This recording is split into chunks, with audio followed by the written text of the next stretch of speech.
market movers. This is The Pulse with Francine Lacqua. Well, good morning, everyone, and welcome to The Pulse. I'm Francine Lacqua here in London. Now, the AI boom is back in the headlines after ASML, the world's top maker of semiconductor equipment, smashed expectations. But first, let's begin with the dollar touching its lowest level since 2022, fueled by President Trump's comments indicating he's comfortable with its recent decline. No, I think it's great. I mean, the value of the dollar, look at the business we're doing. No, I want it to be just seek its own level, which is the fair thing to do. You could have it, I could have it go up or go down like a yo-yo. Well, we're now joined by Jennifer McKeown, Chief Global Economist at Kaplan Economics, and Nela Richardson, Economist at ADP. Thank you both for joining us. I'm so excited about the day to come with, expectations of the Fed. I know it's independence. He'll probably push back on that, but also some kind of trajectory. Jennifer, what are you expecting actually to hear from Jay Powell today? Well, I think probably a really balanced kind of review of the US economy. Obviously, we've had really good data out of the US economy lately on the activity side, consumers holding up well, that AI investment boom continuing, but also on the inflation side, things seem to be softening a bit, perhaps fewer concerns about inflation. So I don't think we'll see any hints of imminent moves from the Fed, relatively balanced. Yes, likely some pushback against threats to the Fed's independence, of course, again. Possibly some comment on the dollar as well. It'll be interesting to hear whether Powell stresses any potential inflationary risk or other concerns around the dollar. Nela, what's your expectation from the Fed? And again, what's your take on dollar? Does it decline further from where we are now? And good morning. Good morning. Good to see you. Well, in terms of the Fed, the headline numbers, and I agree with the previous comment, are very strong. You look at the unemployment rate, 4.4%, GDP growth out of the third quarter still strong. And what the Fed has commented on lately is productivity growth, which is the elixir to sticky inflation, has been strong as well. So all the headline numbers are pointing in the right direction. So that is at odds with the dollar weakness that we're seeing. And I think it is also pointing to the direction of the rest of the world being a bit more resilient and having some investment opportunity as well. So the Fed is facing a complex situation, but the headline numbers coming out of the economy are strong. And so that puts them on pretty solid footing. Nela, several Fed officials have been signaling that rates are now in the right place to shore up unemployment and keep downward pressure on inflation. What are your thoughts on inflation? I think inflation is going to stay sticky for a while. I think this last mile is going to be hard to get back down to the 2% target. And as evidenced by wages, wage growth has been quite robust, much more robust than we saw during the 2010 to 2019 period, where wages were barely keeping up with the pretty low inflation numbers that we had now. By ADP's measures, wage growth has been, like I said, pretty strong. And so that puts a floor on inflation that wasn't there before. And then you add on other constraints on the economy. It's going to be a challenge getting back to 2%, even though we're going in that direction. Jennifer, how do you see, again, the U.S. economy performing, also given some of the threats on tariffs and the fact that, there are question marks on inflation, especially where the dollar is? Yeah. Well, the economy, of course, has been really perhaps quite surprisingly resilient to tariffs so far. And what we've seen is that any drag from tariffs has been offset by the fact that, for a start, the revenues have been recycled back into the economy through fiscal policy. And also, you've had this AI boom going on at the same time, which has really helped to shield the economy from any effects. And I think we'll see that continue as long as we don't see any really large tariffs imposed, these threats against Canada, threats against the EU. I think they also pose a threat to the US economy. Assuming that those things don't come through, I think we'll see continued resilience on the tariff side of things so far as the US is concerned, and a continuation of this positive AI story helping to support the economy. Yeah, we'll get onto AI in a second, but now, when you look at tariffs, I mean, it was very clear at the end of 2025 that a lot of economists, we forgot to speak about tariffs, right? It was kind of like a story of lost 12 months. We got through it. The economy's fine. What did January teach us that they could come back with a vengeance and kind of change the economic dynamics? two effects. One is input costs, especially for small firms and medium-sized firms who are price takers in this market. They can't change their suppliers or their supply chains very easily. And right now it looks like they're absorbing that cost, but that comes with the added cost of maybe a slowdown in hiring, which we've definitely seen in the labor market. The second effect of tariffs has been overall economic uncertainty. And so what we saw at the end of last year is a little more certainty in terms of tariff policy. If that is upset at the beginning of this year, that uncertainty could bleed into decision-making like hiring. So as long as we have a stable policy, I think firms can adjust. When things are uncertain, it's a little harder for them to plan long term. And we definitely see that play out in the labor market. And Jennifer, do you see a move away from U.S. assets? It could be dollar, but also treasuries? Not greatly. So to some extent, yes. I think we're seeing China, for example, reduce its holdings to some extent. But the question there is really what is the alternative to US assets? And I don't think there's a very strong one at the moment that would really threaten the dollar's position and the position of US assets. Europe, for example, just doesn't have a commonly backed asset that's on the market right now that could be a serious alternative. Nela, I want to first of all listen to what the ASML CEO told us this morning, and then I want to ask you about AI. But here's the chief executive. The last 3 months have brought a lot of clarity. And I think what you see basically is that the semi-industry, our customers, start to believe that this AI demand is sustainable. And therefore, they have moved into building capacity, and they are moving very aggressively. And I think this has been very nicely translated, indeed, into a record booking number. So that's, of course, very good news for the midterm. Nela, you're a labor market specialist, and I read a lot of research saying it will displace a lot of workers, but actually it's a minimal amount and over a longer time than we think. And then you see research where it says, look, 50% of people lose their jobs in the next 5 years. You've done a lot of research on this. Like, where are we? Well, if you look at where the U.S. economy is building jobs, it's not in AI exposed sectors. It's in healthcare and leisure and hospitality. And while AI will revolutionize healthcare over the long term, the jobs that are being hired right now are home healthcare aides, nurses, those people-to-people interactions. Same with leisure and hospitality. So what we're seeing in the AI exposed fields is an impact with early career. So you think about the jobs that AI right now is much more relevant to. It's those jobs with tasks that can be easily automated, and those are akin to AI exposed fields like software developers and customer research, customer service analysts in early career. But AI is also augmenting more tenured, more complex jobs. So definitely a split. And when I talk to employers, it's really how to get those early career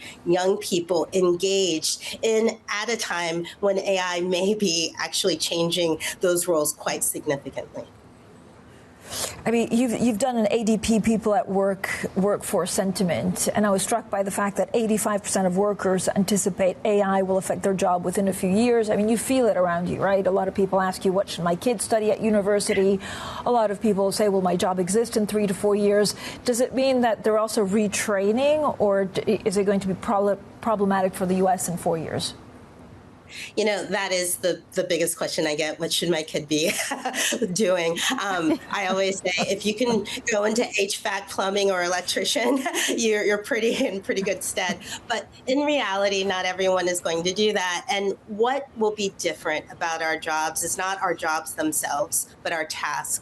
AI is a very micro tool. It affects what you do on a day-to-day basis, but it may not affect your occupation. And that's a shift in how we think about productivity booms. So what it will require from employers is, as you said, Francine, this upskilling, reskilling, helping workers transition through different tasks. And our work, which we are doing at ADP in connection with Stanford, is figuring out what those high-value tasks will be in an AI future in order to help employers move their workforces in that direction.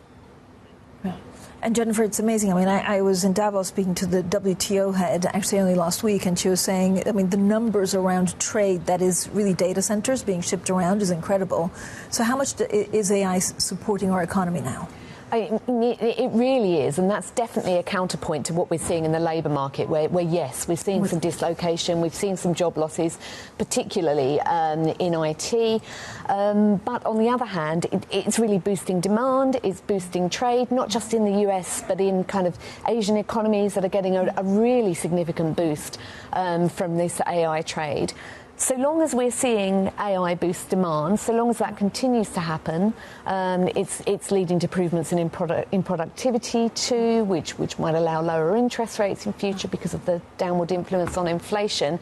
That's all positive for the economy. So yes, near-term dislocation in the labour market, but I think if we look to the medium term, this is a positive, and it will create other jobs, as Nela was just saying, around the area. So as long as people can be redeployed in time and that demand boost keeps up, I have a very positive view about the implications for the economy. Now, I mean, this is, we talk a lot about valuations. As an economist, could you see an AI bubble bursting and the Fed needing to step in, or is it something that we need to stress smaller at the moment? Yeah, there's, I think, two different ways of looking at that, Francine. Is there an investment bubble in the short term? I think that's an open question that markets will decide. There is a lot of infrastructure being built right now. And so there is a secondary evolution of where we are in the AI picture, is how to monetize all of this AI investment. That's a separate question to whether or not AI has the potential over the long term to provide productivity and growth and higher standards of living for the world. And I think in the long-term trajectory, AI does have that potential. In the short term, there's likely to be transitions, especially as the infrastructure, data centers, internet networks, the labor required to build this infrastructure is still in transition. So two separate questions, but long-term trajectory is still very solid and positive, not just in the US, but for the world. Okay, Nela, thank you so much. It's nice to see you in London. Jennifer McKeown, Chief Global Economist at Kaplan Economics, and Nela Richardson, Economist at ADP. Now, coming up, the French Prime Minister survives another ousting attempt. We'll hear about what this means for his budget next. And this is Bloomberg.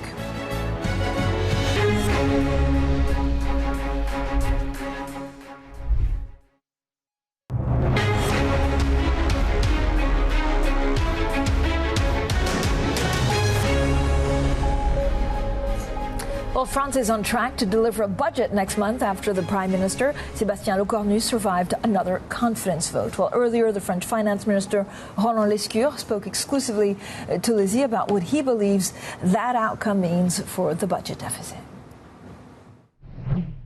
After yesterday's formal adoption by the lower house of the parliament in France, we still have to go to the Senate and back to Parliament, so it'll probably be another week before we have a final adoption. But after yesterday's vote, the spreads between Ghiretti and Boone is smaller than it's been since June 24, which was the snap election. That says something, again, about the credibility, about the lowering of the political risk premium, and of the fact that we're on track to fiscal consolidation. So there's still a lot of work to be done, but we were on track with what we had planned last year, and we will be this year. Does that say that the crisis is over? Stability has got a value, and I think it's being priced in at the moment, and I value that. You know there's going to be an important election in about 15 months from now, and between now and then, our job is to make sure that there is political stability, that there's fiscal consolidation, so that candidates can then propose French people with hopefully ambitious programs that they can pick from. And in the meantime, we're going to be working to make sure that France is stable, that the G7 works well, and that, France and the world are in a better place. And there's certainly enough uncertainty that there's a lot of work to be done between now and then. Well, yeah, I'm struggling to imagine how you'll reduce the deficit in 2027 when, as you say, it will be an election year. Will you get rid of the extra tax on big business? You know, we have a budget this year, 26. That's a budget of stability. As you said, we're lowering the public deficit. We are doing 50-50 expenditure cuts and a bit of tax increases. We're going to have to work on the 27 budget, but give me maybe a week or two to enjoy the fact that we have passed a budget for 26, that we have respected our targets for 25, and that, yes, there's more work to be done, but so far so good, let's admit it. I know you've maintained a tax on large companies that was meant to be temporary. Is France still pro-business?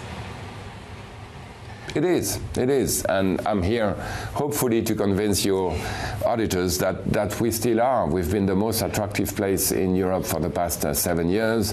Barclays Bank has just announced that they're moving their headquarters to Paris from Dublin, and we want many more. I think fiscal consolidation and political predictability and stability are two important parts of the parameters that people are looking at when they look at France. We want to streamline procedure. We have a great labor market. We have improved the functioning of the labor market. We have fantastic engineers, traders. AI is on the verge of a big boom in France. You know that France is the place last year where there was the biggest amount of investment in data centers from foreign investors in the world. That says something about what's going on in France. So again, look through the waves, look at the fundamentals. France is doing better, and we're going to make sure it keeps on doing so. That was the French Finance Minister Roland Lescure. Now, for more on France's budget, Alan Katz, Bloomberg's Paris bureau chief, joins us. Alan, I mean, this was a minister on good form, right? He was kind of like relieved that they can finally move forward. The spread between French and German debt has narrowed pretty sharply over the last week. Does it mean that investors think the French deficit is no longer a problem? Well, I mean, I think he's got a point, Roland Lescure, when he says that stability has a value. Like, it really has proven to be so over the last 18 months in France, far more than the deficit and what is France's deficit going to be and how big is it going to be. It is the biggest in the euro area, which generally is, bad. Bond investors in particular tend not to like that. But they've really shown that, like in moments of political instability in France, the spread between French and German debt blows out, and when things start looking better, the spread comes back in. And now it really does look like it's going to be much more stable for some time, and you really see that reflected pretty immediately in bond markets, and that's quite important for France because France, has a lot of debt, and so when you have declining interest rates and particularly a declining spread, that makes it easier for France to continue to go out on the market and borrow money and do things it needs to do to keep its budget rolling over the years. Alan, are there any more no confidence motions to come, and is the Prime Minister's government in any danger of actually being toppled? So there is at least, or very likely to be, at least a couple more no confidence votes to come. As the minister said, the budget now has to go to the Senate. It'll then come back for one last reading in the National Assembly. They'll pass it again through this process called 49.3, which is this process where they don't actually have a vote on it. That will then spur another couple of no confidence motions, probably. Again, it depends. It's the far left and the far right that have been filing these motions. They will probably file more, and these motions will almost certainly fail again, as they did yesterday and one from about a week earlier, because everyone's really tired of the political instability. And even speaking with both politicians from the far right National Rally and the far left France Unbowed over the last week, speaking to some of these parliamentarians, they've all said they don't expect any of these motions to pass. Le Cornu is probably safe until the next presidential election, really, so into 2027. So it looks like, for the moment, that it really is going to be sort of political stability in France as people gear up really for this big presidential election, which is coming in about 14 months' time. Alan, are there any other factors that could impact, have an impact on French assets that investors should be looking out for? There are a few, actually. So one is the municipal elections. They're coming up in March. And again, in and of themselves, they're not super important, particularly not for foreign investors, but even for domestic investors, unless there's a really big trend that comes out of these municipal elections. Say, for example, the National Rally really runs the table, wins some very big cities like Marseille that they've never won before. That might show a trend heading into next year's presidential election. The other thing that they should really watch out for is a decision. Right now, there's an appeals process going on. Marine Le Pen is barred from running in 2027 for the National Rally. She's appealed this ban, and the decision on that is going to come probably in May or June from the appeals court, and that's going to have some impact on the popularity of that party. Now, that said, polling has shown sort of whether it's her or her deputy, Jordan Bardella, it's roughly the same for the moment, but it still could have an impact at the end of the day. Alan, thank you so much. Alan Katzer, Bloomberg's Paris bureau chief. Now, LVMH shares slumping this morning, the biggest decliner on the stock 600. This after organic sales in the company's fashion and leather goods division fell 3% over the holiday season. Well, joining us for more is Bloomberg opinion columnist Andrea Felstedt. Andrea, always great to speak to you, especially when we speak about luxury. But I mean, Bernard Arnault, the CEO, says that it's unlikely to be straightforward this year. Is it sticky because of some of the products that they sell, or is it just a wider luxury market? I think it's the broader luxury market. So China isn't getting any worse, but some luxury companies said it's getting a bit better. LVMH said there was broadly no change. Chinese New Year is a couple of weeks later, so we're not going to get a read of China for a little while.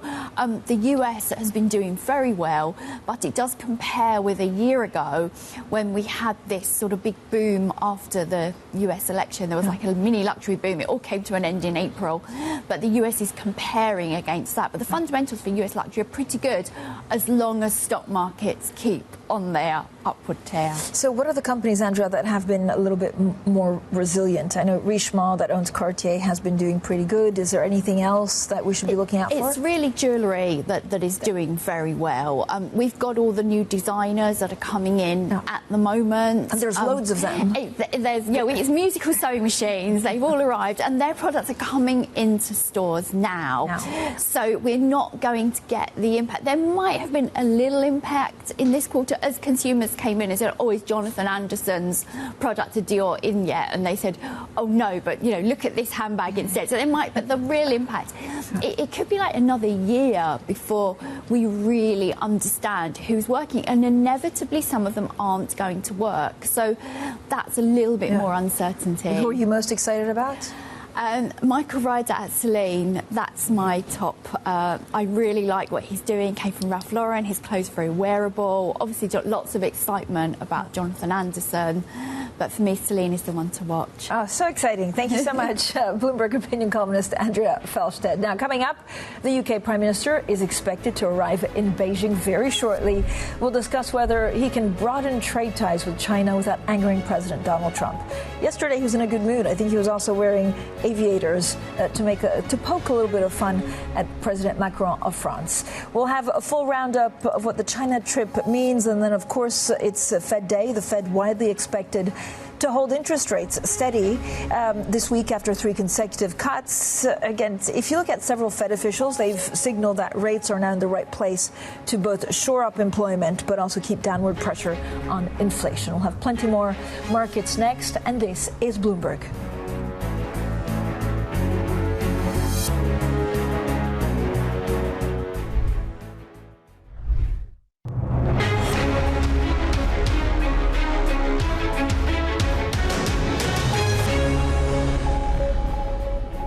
Good morning, everyone, and welcome to The Pulse. I'm Francine Lacqua here in London, and these are your top stories. The AI trade is rekindled after ASML smashes expectations, but the Dutch semiconductor equipment giant also says it will cut around 1,700 jobs. The dollar touches its lowest level since 2022 after President Trump suggested he's happy with the decline, saying the greenback is doing great. Plus, Chinese media say the British Prime Minister Keir Starmer has arrived in China for talks, including a meeting with President Xi Jinping.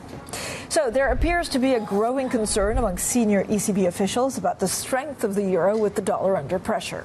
In interviews with Bloomberg and the FT, the Austrian Central Bank Governor Martin Kocher, who sits on the ECB's Governing Council, said continued euro appreciation will mean more subdued domestic inflation and could even prompt monetary policy reaction. Let's bring in our cross-asset strategist, Sven Ram. Sven, so good to speak to you. It's also Fed Day, so it's always exciting. First of all, talk us through the ECB concerns. Morning, Francine. I think that the ECB is coming from a place where they think that, overly appreciative euro will tighten financial conditions and will quell imported inflation. But that if it does that, then it is a problem for them insofar as they have put out the economic forecast, macroeconomic forecast, and they expect inflation to be bobbing above target, core inflation to be bobbing above target this year, slightly above target. But so they think that if the euro appreciates that much more, then that will bring down the inflation within that band, which means that it may necessitate a monetary policy reaction by probably having to lower rates further. I think that's Martin Kocher's concern, but I don't think we are yet at that level where it's going to be a problem, because last year Louis de Guindos pointed out that levels above 120 would be a problem. But I think it's a question of not just the level, but how far and how sustained the overvaluation is. But I think that the longer the euro stays stronger, it'll be a problem, but not at current levels.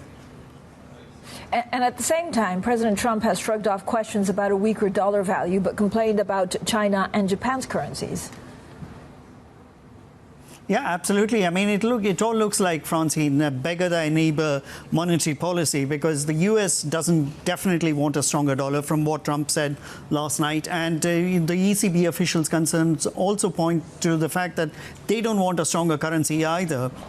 Well, there's news for currency traders, which is that all currencies can't be weak at the same time. For one currency to be strong, another has to be weaker. So I think that, the problem is which currency is going to absorb the weakness in the dollar and transform it as strength. I mean, the Japanese yen is roiled by fiscal concerns and about the BOJ lagging behind the policy curve, staying behind the policy curve. So it naturally falls on European currencies and the pound and the euro mainly to absorb that dollar weakness. So it's going to be an interesting tussle, the beggar thy neighbor monetary policy. Well, let's see how it plays out.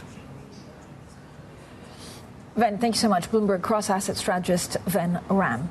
Now, Robert Kaplan, the Goldman Sachs vice chair and former Dallas Fed president, says he expects the Fed to hold rates at neutral until it sees clear signs of inflation improving. Well, Bloomberg's Stephen Engel began by asking Rob Kaplan when he expects a move on U.S. rates. Right now is at neutral. What do I mean neutral? We're at 3.5, 3 3/4. The neutral rate is, I think, 3/4 to 1% real, and then another, add the inflation rate, 2 3/4. With inflation still running at 2 3/4 and the expectations of stronger GDP growth, i.e., which may help the job market, I don't think they want to move until they see demonstrable evidence that inflation is improving. If they see that this year, they'll move, but they don't want to act until they see it. Is there disunity, though, among Fed participants? That was the concern. I talked to Patrick Harker, the former Philadelphia Fed president, who essentially said this causes problems. He was quite surprised in the last rate decision in December by that disunity. I think there's debate and disagreement, and I think that's a good thing. And here's why. When we were at 4, 4 1/4, 4 1/4, 4 1/2, it was easier to go along with cuts to buy labor insurance because we were still the Fed was still restrictive. The reason the tensions got higher is once you're getting to neutral, I think a good part of the group said, I don't want to be at neutral with inflation sticky and, oh, by the way, above target for the last 4 or 5 years. I think you'll see, now that they bought the insurance, I think you'll see a pretty good consensus among the group. We don't want to act until we see improvement. And your views again on Fed independence? Obviously, there's been lots of ramping up of rhetoric coming, whether it's from the DOJ and having the subpoena. Jay Powell stood strong. Yeah. Of course, he's going to be handing off his position. He could stay on as governor, though. How do you think this plays out? So let's take it in pieces. In December, a lot of people may not have paid attention to this. The governors voted unanimously to extend the term of all the bank presidents, other than Raphael Bostic, who's retiring. That might have surprised people. Unanimous vote, by the way.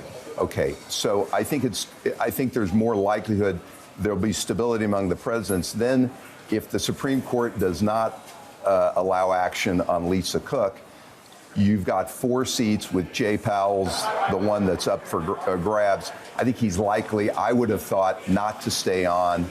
And so there'll be 4 seats with the new chair. It means the new chair will push regulatory reform, may have more collaboration with the Treasury on the balance sheet, but on the Fed funds rate, he's not going to have 7 votes wired. Yeah. He's going to have to persuade, debate, disagree. I think that's a good thing. He'll argue that the Fed should anticipate inflation improvement. The committee will want to see it, and that'll be the debate. How do you read what's happening in Japan? Obviously, the yen is a beneficiary of the weaker dollar. It's at 152 and change right now. So there was a lot of chatter about intervention when it approached 160. Yeah. There's, fiscal challenges, obviously, and fiscal stimulus being proposed by the Prime Minister. But there's been a bond market rout and a lot of turmoil. How do you see this dovetailing with what's happening with the dollar? So here's the dilemma for Japan, and this is true of a lot of the developed world. Aging population, in Japan's case, shrinking workforce growth because of aging, and very high leverage. And so there isn't at this stage as much capacity or market willingness to go along with more fiscal stimulus. On the other hand, there's things that the central bank would normally do to protect the currency, i.e. raise rates. And I think talking about excess fiscal has sort of had an effect in the market. So I think you'll see that calm, and it will probably need a combination of some fiscal action and probably the central bank taking some action to protect the currency. But I think in between now and the election, I think they just want to calm this. The New York Fed did a rate check at the behest, perhaps, of Treasury to sort of send a signal to the market that there could be coordinated intervention.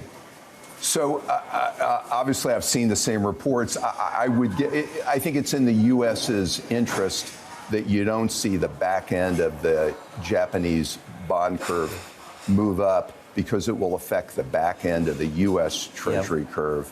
And so I think some rhetorical intervention, at least, doesn't surprise me, because I think it's in all of our interest to see stability. Well, that was the Goldman Sachs Vice Chair and former Dallas Fed President Rob Kaplan. Now, the UK Prime Minister is being accompanied by some of the country's biggest banks and businesses on his visit to China. Keir Starmer seems confident that he can do what few leaders have shown the political dexterity to pull off, broaden trade ties with China without raising the ire of President Trump. Well, let's bring in Francesca Ghiretti, China Initiative Director at RAND Europe, and Bloomberg opinion columnist Rosa. So thank you both for joining us. I mean, this comes on the back of a very fractious Davos, where we heard new trade threats, where it was very clear that Canada also saw their new relationship with China as something that would get them away from the U.S. Francesca, does Keir Starmer need to choose? I mean, he's at pains in saying we don't need to choose between the U.S. and China, but effectively, does he? No, I don't think at this stage it does. And it's very interesting that the Chinese themselves are trying to make very clear that whatever move of reapproachment or approachment towards China is not a move against the U.S. They made this clear with Canada as well, if we have to be honest. So I don't think he has to choose. But of course, he needs to balance what will be a closer economic relationship with the security concerns that the U.S. and the U.K. will have. Yeah, I mean, does it make them closer, Rosa, I guess? If you're dealing through so much pressure in the U.S. as the Prime Minister of the U.K., do you want a bigger, better and faster deal?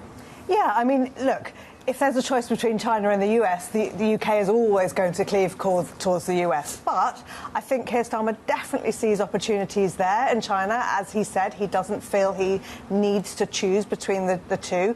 Starmer traditionally has had a pretty good relationship with Trump. Trump is unpredictable, so who knows? But I think he thinks that he can kind of finesse that. And we're not talking about huge numbers. I think these are deals that he hopes will help the UK economy, but it's not really going to upset Donald Trump too much, I think. Rosa, politically, does Keir Starmer need to seem strong just to send the message to the citizens that he's getting stuff done? Yeah, I think that's right. I mean, on the one hand, he quite likes getting out of the country. This is kind of his happy place. He's had so much pressure domestically. But there are also pressures over China. So the Conservative opposition, for example, have accused him of kowtowing to China. There are those threats to national security. I mean, just this week we heard that the Chinese, the extent of their surveillance in the UK has extended to number 10 itself, and that they were bugging former prime ministers and their aides. So it's not a risk-free trip, but I think he hopes and he believes that he can kind of somehow manage to go along that tightrope and come away with some wins financially, which, as you say, he desperately needs to boost the UK economy, which is not really going that well at the moment. Yeah, or at least to be seen, actually, as shoring it up. Francesca, what's your take on China right now? So, there's a lot of talk about, given the redrawing of this New World Order, that actually President Xi is the big winner. At the same time, the U.S., by touching Venezuela and Iran, just put their oil, a lot more expensive and hard to get hold of.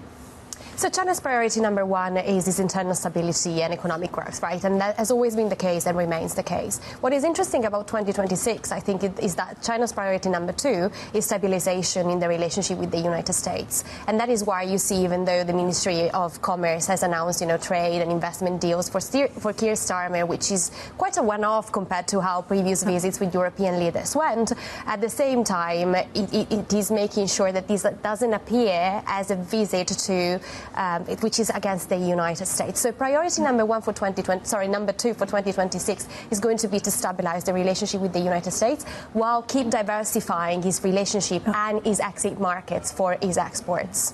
What's the right way of stabilizing the relationship with the U.S.? Because they do seem to have, a much better relationship, but this was also after China escalated. So it was talking tough and showing that China had teeth.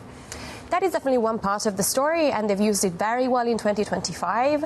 I'm not quite sure whether they believe they'll have to use it in 2026 as well. It seems there will be a lot of diplomacy, talks. Washington's position has also changed towards Beijing, and they really see Donald Trump as trying to build towards this April visit with Xi Jinping. So I do expect a lot more. It's going to be a little bit of a roller coaster as always, but it seems that the expectation from Beijing perspective is that things will stabilize at least for the first half of 2026, provided no unexpected events happen. And Rosa, are we expecting the Prime Minister to bring up tricky subjects like national security and human rights forcefully?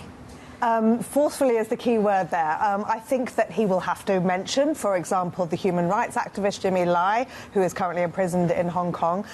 There was an interesting intervention yesterday by the former Chancellor Jeremy Hunt, the Conservative, saying, things can get a little frosty if you try and push these subjects too much. So I think he will bring it up. How far he is in a position of strength, able to really kind of tick off his hosts, I think is unlikely. Is it going to be different what we see, playing out in front of the media and behind closed doors? I was always led to believe that actually, as long as you outside treat the Chinese with a lot of respect, then you can push a little harder in one-to-one meetings. Yes, I think that's right. And also there is no joint press conference. So in that sense, they are shielded from the media and those tricky questions. How much internal pressure does President Xi have? In this moment, quite a bit, to be honest. The economy is doing well, but there are some structural issues that haven't been solved. The real estate crisis that we've had is still looming on the economy. We've had some good data, but not particularly exciting data. And the forecast is that they're going to have a projection of growth for 2026, which is going to be lower, around 4.5, maybe 5, but it's still quite stable. So there's quite a bit of pressure internally. And you see that also in the purge that, Xi Jinping has been doing in the military leadership as well. I mean, I don't know whether the template or the blueprint for some kind of agreement is what Canada had, because that was just a couple of weeks ago. I mean, again, my understanding was that actually President Trump, then gave it kind of his blessing. And then last week in Davos, it was a little bit trickier. But is that what the UK could aim to achieve with China? I think so. I think, the positive statement from the Ministry of Commerce that came yesterday really shows that China is willing to sign something with the United Kingdom. So I do think that is sort of the blueprint, although I would expect, I'm not sure which will be the sectors that will be involved, whether, for example, electric vehicles will be one of these, because the UK hasn't really imposed any tariffs. So I don't expect that to be necessarily on the lineup. Yeah, Rosa, do you have an idea of what are the sectors that could benefit from this visit? Yeah, absolutely. EV cars, but also lots of renewables. Wind is one area of sort of shared interest, although there has been a project pause just today, I think, amid concern, about national infrastructure. Does Britain want to have China having too much influence there, too much ability to disrupt Britain's infrastructure?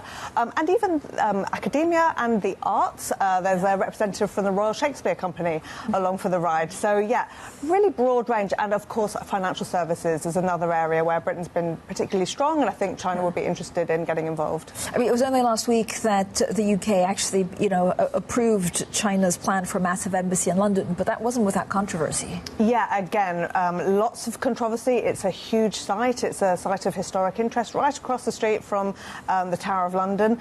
Many people saying, what are we doing? Will there be secret rooms? Will there be risk even of dissidents living in London being taken there and mistreated? I think Keir Starmer's view and the view of the security services was that if those things were to happen, they could happen with or without this embassy. And I think the quid pro quo is that Britain also wants to do a big renovation job on its embassy in Beijing, so Keir Starmer will be hoping that that too gets the green light. And Francesca, do we know in terms of priority for President Xi and China, so they have Canada, the UK, where's Europe in this? And it does feel like a lot of times it's individual countries in Europe that are going one by one. Emmanuel Macron quite close to them instead of the EU as a whole. So they do that for sure, but then you have the European summit. We remember last year EU-China summit didn't go particularly well, so EU leaders also go as a EU union. Obviously, the difference is that when European leaders, in terms of member states leaders, go, they try to strike some sort of deal, exactly, usually economic. Recently they failed, but Merz is going very soon, while usually the European Union pushes a more assertive agenda. We have to say that, however, this period in particular is a bit of tension. The tariffs issue was somewhat solved at the beginning of the year, but then just a few weeks later, the EU announced the Cybersecurity Act, which puts, again, Chinese company under the spotlight and under pressure from the EU. Thank you both for joining us. Francesca Ghiretti, China Initiative Director at Round Europe, and Rosa Prince from Bloomberg Opinion. Coming up, as we await Tesla earnings, Elon Musk looks to planetary alignment for the SpaceX share offering. We'll bring you the details on both stories next, and this is Bloomberg.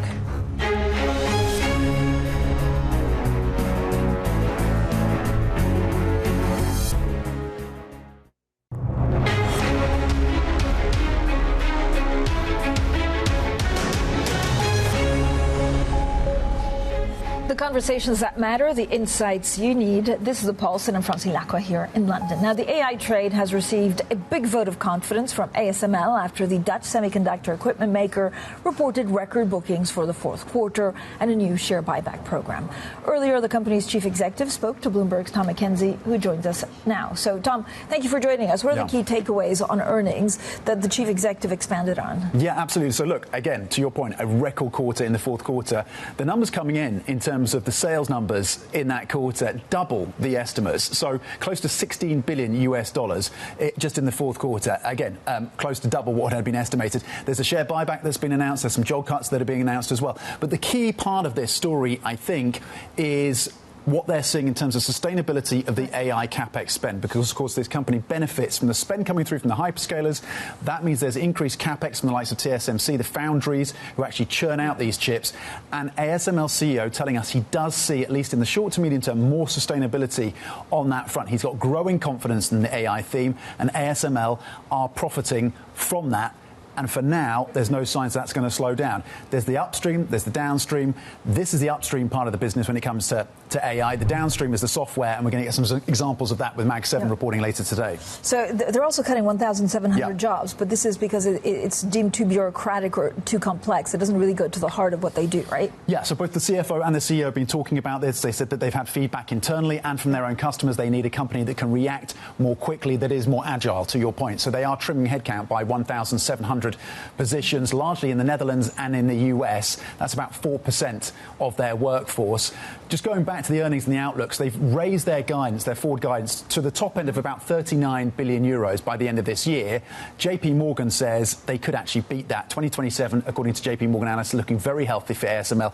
And they said, and I'm quoting from their reaction, JP Morgan, they're saying there is almost nothing to dislike in the orders or the guidance for ASML. Tom, thank you so much. Tom McKenzie there, Bloomberg's opening trade anchor. Now, Tesla earnings out later today. Investors likely to be looking for signs of progress in the AI and humanoid robot program that the chief executive Elon Musk has said represents the company's future. Let's bring in Craig Trudell, Bloomberg's global autos editor. Craig, first of all, I'm so excited to speak to you. SpaceX, are they still targeting like a mid-June IPO? Is this a big talk of the town? Fascinating news this morning from the FT. The timing, the reason for that timing or that targeted timing is some planets apparently align in June, and Elon Musk is quite fond of puns. The planets aligning for an IPO is just screaming out for a badumts. And so expect him to make that joke in a matter of time.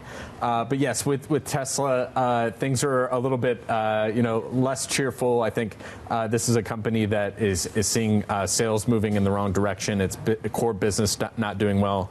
And as you mentioned, Elon Musk wants to talk about everything but that. He wants to talk about the robots and the robo-taxis that are this company's future, or at least that's the plan. Craig, so I was in the room in Davos when he spoke. It was really incredible because this was after Vladimir Zelensky talking about war and trade and allies, and he was looking at the stars. It was like, we're going to put data centers on Mars and things like that. Is his focus now firmly on space away from Tesla? Is this why you have a kind of double standard? I think it's interesting. He does spend so much time talking about space, spend so much time on X sort of fighting the culture wars that, it almost can feel at times like Tesla is sort of his forgotten company, and yet it is still the source of so much of his wealth and is so important in the auto industry, much as they have been having issues for the last couple of years. You can't sort of, take issue with this notion that they have, very much command of the narrative of this industry and where things are going. Again, when it comes to trade and all of that, do we know how Tesla sales are going in the U.S.? If Canada now has a trade deal with China and importing EVs to North America, does it impact Tesla? It could actually be a positive for Tesla in the fact that in the past they have relied on China for some imports into Canada of cheaper versions of the Model 3. So there's a sort of precedent for them to take advantage of this new flexibility.